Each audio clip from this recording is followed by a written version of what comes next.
மாமனுக்கு எப்ப கஞ்சி ஊத்த போறா? என் அக்கா ஒருத்தி வந்துக்கா, முதல்ல அவகிட்ட வாங்கி குடி. உங்க அக்கா பொக்கா எங்க அவ? வாழ்த்துக்கள் சீமான் அவர்களே. நீங்க தோப்பீங்க அப்படின்னு எனக்கு ரொம்ப நல்லாவே தெரியும். நீங்க தோப்பீங்க அப்படின்னு எனக்கு ரொம்ப நல்லாவே தெரியும். ஒருவேளை சாப்பாடு சாப்பிட்டாலும் உழைச்சு சாப்பிடணும்டா. சரி சரி, நான் உனக்கு வேலை போட்டு தரேன். உனக்கு மாடு மேய்க்க தெரியுமா? ஆனா இவ்வளவு பிரம்மாண்டமா தோப்பீங்க அப்படின்னு நான் எதிர்பார்க்கல. சும்மா அமுக டுமுக அமால் டுமால். நான் தான் இதுக்கு முன்னாடியே சொன்னேனே, என்னோட சாபம் உங்களை ஜெயிக்கவே விடாது அப்படின்னுட்டு. இன்னைக்கு எப்படி இருக்கு சீமான் அவர்களே? நல்லா குளு குளுன்னு இருக்கா?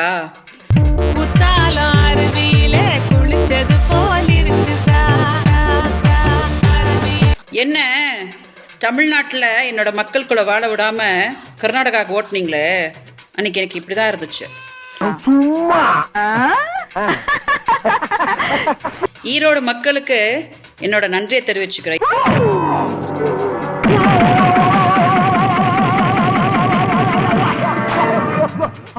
ஈரோடு மக்களுக்கு என்னோட நன்றியை தெரிவிச்சுக்கிறேன்.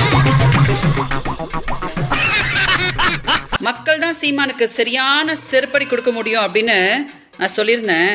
அதை இன்னைக்கு அவங்க நடத்தி காட்டியிருக்காங்க.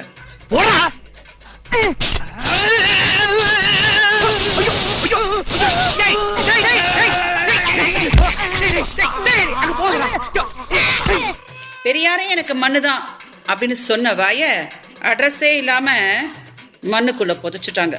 கொஞ்சம் நெஞ்ச பேச்சா பேசுன மன்னர் பரம்பரை, மண்ணாங்கட்டி பரம்பரை, நீயே இப்ப மாவு கட்டு பரம்பரை ஆகிட்டாங்க.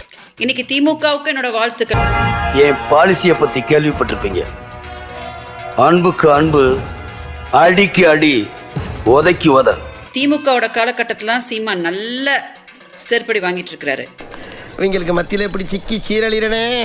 அவர் வாங்கணும், ஏன்னா தோத்தாதான் சீமான் மனுஷனாவாரு. அவன தெருவுல மீற சூரியனாயா, எதையோ திங்கிற பண்ணியா, பொதி சுமக்கிற கழுதியா? போதும். இல்லடி தலை விரிச்சு போட்டு ஆடிட்டு இருப்பாரு. சாம்பார் ஆப்பு எனக்கு.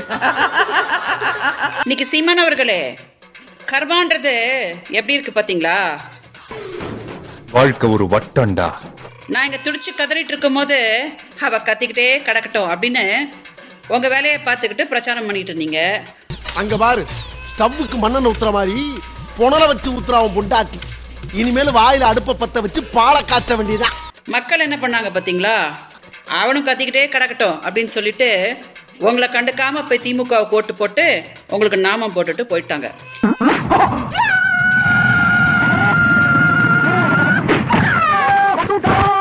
இன்னும் நிறைய தோல்விகளை நீங்க சந்திப்பீங்க சீமான் அவர்களே. Thank you thank you. ஏன்னா உங்களுக்கு தான் விஜயலட்சுமியவே பிடிக்காதே. இது என்ன பிரமாதம்? இது விட பெசலைட் ஒண்ணு இருக்கு. உங்களுக்கு வெற்றியும் கிடைக்காது, லக்ஷ்மியும் கிடைக்காது. ஓகேயா? என்னடா ரொம்ப பயமுறுத்துறீங்க. மீடியா தயவு செஞ்சு இந்த வீடியோ டெலிகாஸ்ட் பண்ணுங்க.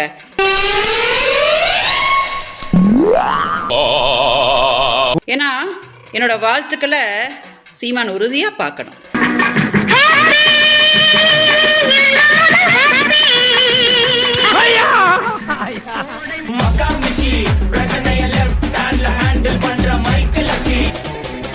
வந்துட்டாயா வந்துட்டாயா.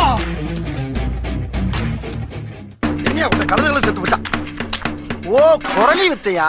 பெரியார் அவரை புகழ்ந்து பேசினா ஓட்டு வருமா, இல்ல பெரியார் அவரை பற்றி யாராவது தாக்கி அவருடைய கருத்துக்களை பேசும்பொழுது ஓட்டு இந்த பக்கம் ஷிஃப்ட் ஆகுமான்னு கேட்டா அதெல்லாம் கிடையாது. அது எனக்கு பைத்தியம் முடிச்சு போச்சு. நான் லூசு. பெரியார் நிறைய பேத்துக்கு பிடிக்கும், நிறைய பேத்துக்கு பிடிக்காது. இரண்டு பக்க மக்கள் இருக்கிறாங்க. மகாசனங்களே, இதெல்லாம் எதுக்காக செய்யறேன்னா எல்லாம் ஒரு சான் வயிற்றுக்காக. 10 ரூபா. அது ஓட்டை மாத்தி போட வைக்கிற அளவுக்கு அந்த வாதத்திற்கு சக்தி இருக்கான்னு கேட்டா என்னை பொறுத்தவரை இல்லை என்பதுதான் முதல்ல இருந்து நான் சொல்றதுங்க. நீ வாங்குற காசுக்கு மேல கூறாடா கொய்யா. அதனால இந்த அண்ணன் சீமான் அவர்கள் யாராக இருந்தாலும் கூட ஒரு வாதத்தை முன்னாடி வைக்கிறாங்க. ஆனா இன்னைக்கு அந்த வாதம் ரொம்ப ஓவரா போயிருச்சு அப்படிங்கறத என்னுடைய கருத்து. என்ன எல்லாரும் நம்மளே குறுகுறுன்னு பாக்குறாங்க. ஒரு மாதிரி பேச்சுக்கள்லாம் ரசபாசமாயி ஆபாச பேச்சுக்கள் அந்த அளவுக்கு அது போயிருச்சுங்க. இல்ல தண்ணி கிண்ணி போட்டிருக்கியா? ஏன் இப்படி பேச்ச மாத்தி மாத்தி பேசுற? என்னடா? இல்ல ஒரு பேச்சுக்குப்பா. அதனால முதல்ல இருந்து சொல்றது ஒரு ஓட்டை ஷிஃப்ட் பண்ணக்கூடிய ஒரு பெரியார் ஆர்குமெண்ட் இல்லை என்பதை ஈரோடு உணர்த்தி இருக்கு. தொடர்ந்து அது உணர்த்துங்க. அது எப்படிடா உன்னால மட்டும் இப்படி எல்லாம் பேச முடியுது? ஐயா என்னைய மாதிரி எல்லாரும் தத்துவம் பேச முடியுங்களா? நானா பேசுறேன்?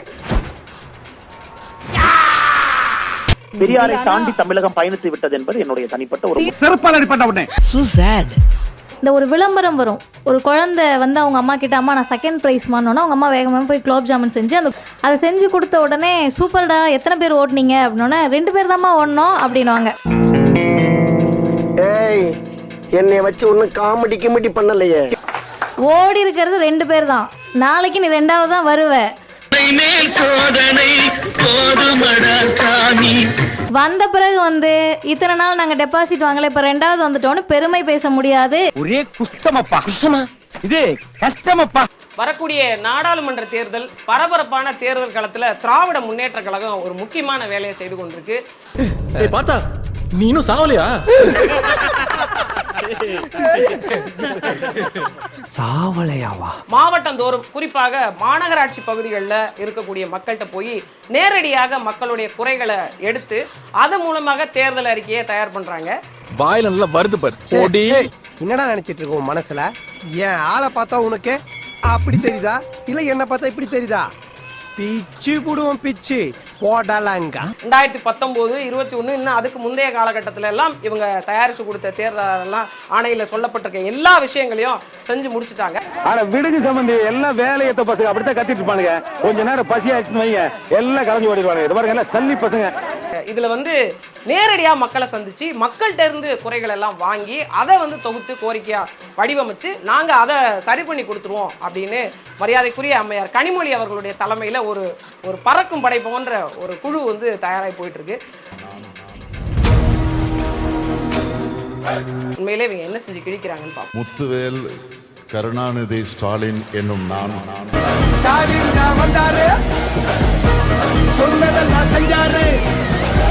வாழ்க தமிழ், வெல்க தமிழ்நாடு.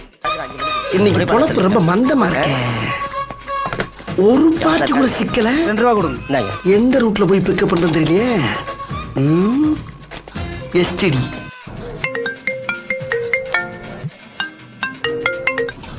ஹலோ. குரலே குதூகலமா இருக்கு. இது ஒன்னையே பிக்கப் பண்ணலாம் போல இருக்கே.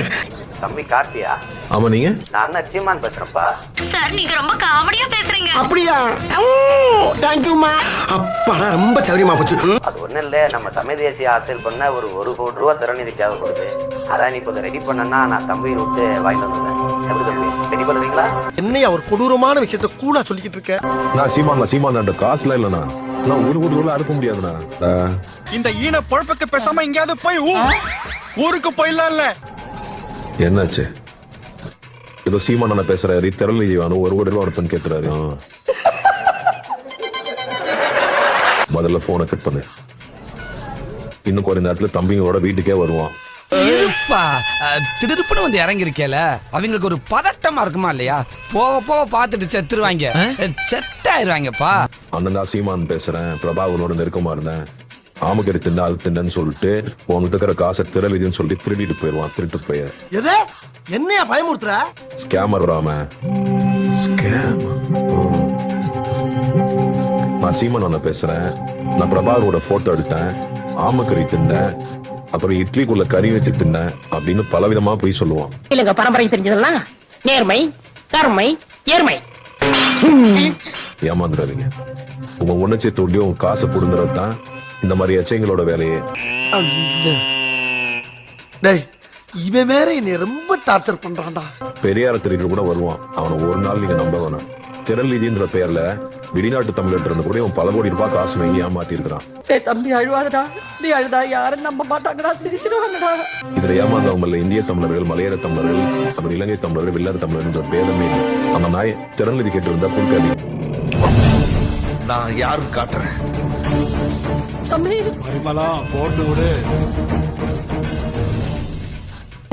முக்கியமா சீமான் காசு கொடுத்தாங்க.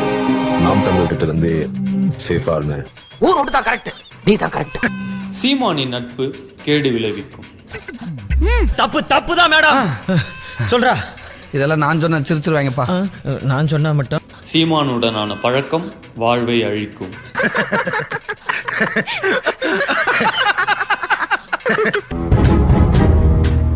எப்படி இருந்தனா இப்படி ஆயிட்டேன், எப்படி இருந்தனா இப்படி ஆயிட்டேன். This is what I want. Take okay. Crazy burger.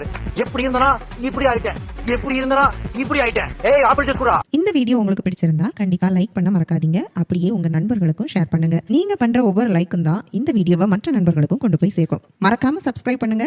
உங்க கருத்துக்களையும் கமெண்ட் பாக்ஸ்ல பதிவு பண்ணுங்க.